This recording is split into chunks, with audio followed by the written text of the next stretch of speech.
Hi, I'm Amber from Amber's Craft Week blog, and welcome back to the Hay Day Challenge, where you go through various pages of the book Hay Day and do activities relating to them.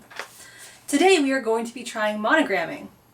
But you can monogram so many things. Your purse, your sheets and pillows, your jeans, your towels, your backpack, your t-shirts, your scarves, you name it. And naming it is indeed the name of the game.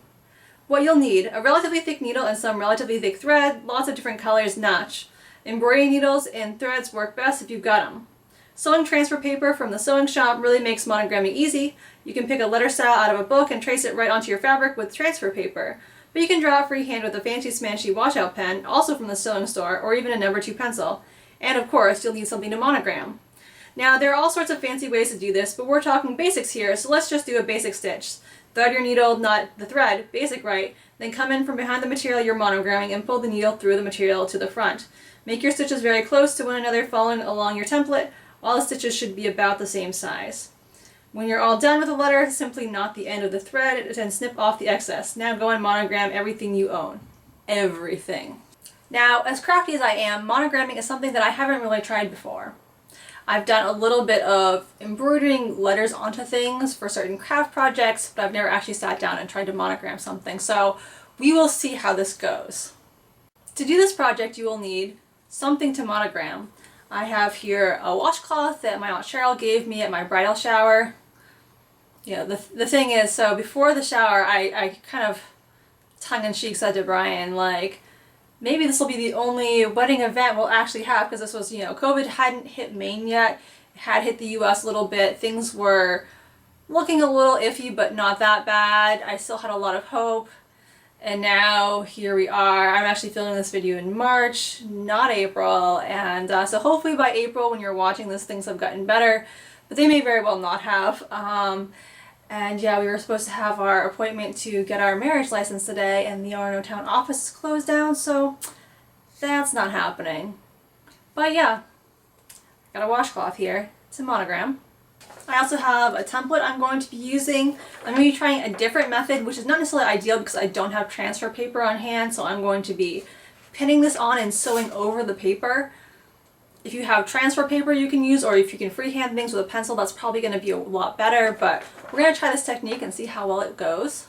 I have regular needles and regular thread, which, as the book mentioned, embroidery floss and embroidery needles would be better, but I didn't have that as readily available, so I'm just going to go with a needle and thread and see how it goes.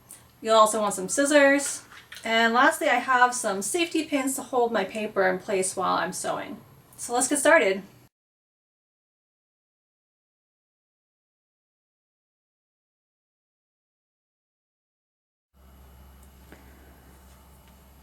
Alright, so I have here our washcloth, and I cut out the A and B design. I have A and B for Amber and Brian. I could have gone with H and T for Hathaway and Toner, but A and B are kind of what we're going with for the wedding.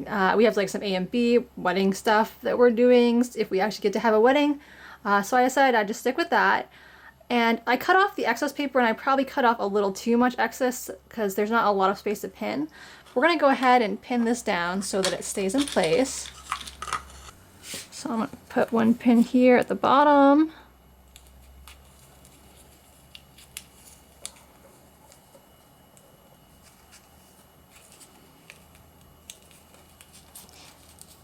And we're going to put another pin at the top.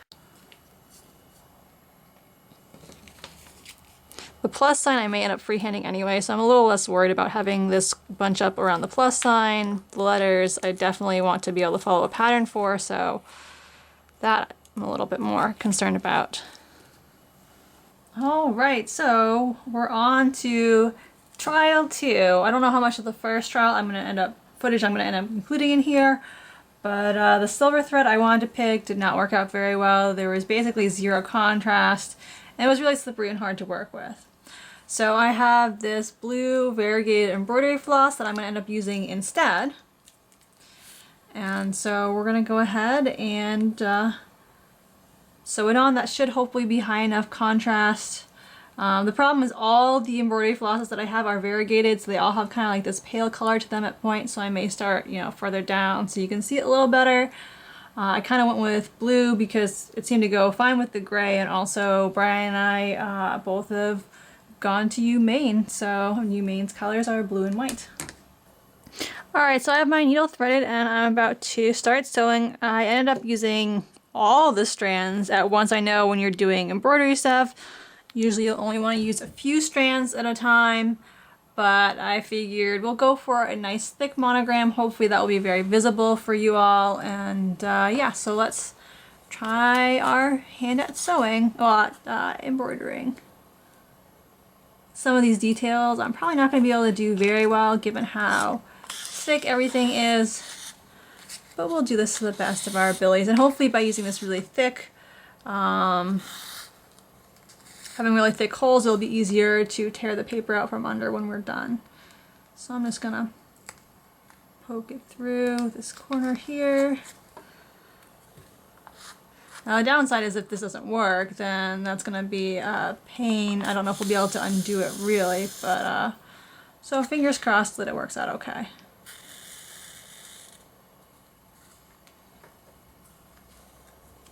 I feel like a lot of times monograms are pretty chunky as is, so I'm not too concerned about using a really thick bit of yarn, or not yarn, of embroidery floss to do this.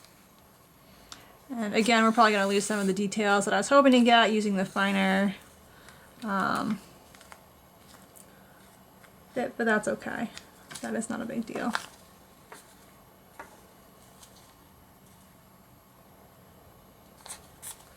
So we're just going to back stitch our way around.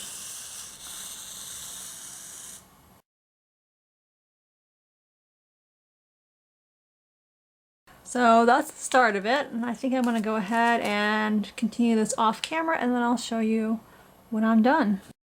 Alright, so I've finished sewing, and now's the time we're going to peel off the paper and see how this looks. As you can see, this is very chunky. I wish I had gone with fewer strands of embroidery floss to do this, but at least hopefully we'll be able to see this time around what it looks like a little better. There still isn't necessarily the highest contrast with between the light blue parts and the gray, but unfortunately I was a bit limited in my color selection, so we have to make do.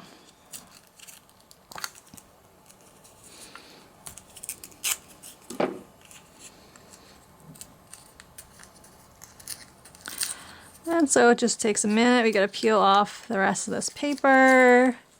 Peeling carefully. So the nice thing about using a lot of thread here is that you're not in as much risk of accidentally peeling up the thread while you're doing this, or I guess embroidery floss, but same idea. So I'm gonna finish peeling off the last bits of paper off camera, and then I'll show you the finished result. Okay, so here's what the finished monogramming looks like. Unfortunately, as I kind of thought it might be the case, the light blue pieces kind of faded in with the gray, so they're not as visible as they could be, so the writing is a little harder to read. Also, the thickness and kind of the swirliness of the font I was trying to imitate make it a little bit hard to read, but at least this time around, so you can see that there's something here that we embroidered on, so yeah, that is that. And so here is our monogrammed washcloth. I'd say the monogramming attempt was somewhat successful. I think if I'd used half as many strands of embroidery floss and thread or embroidery floss with a better contrast, this would actually look pretty decent. Also maybe a slightly less complicated font, although I still think it would be much more readable if it wasn't for the light colors kind of blending in with the gray. And I'm sure with some practice we could actually make some really nice monogramming. I still have 5 washcloths left, so maybe I'll give this another try. I hope you enjoyed today's video. If you did, I'd love it if you gave it a like. If you want to see more videos in the Heyday series, then you may want to subscribe. If you like crafts in general, then you can check out my craft blog, amberscraftweek.blogspot.com. Thanks for watching and have a great day.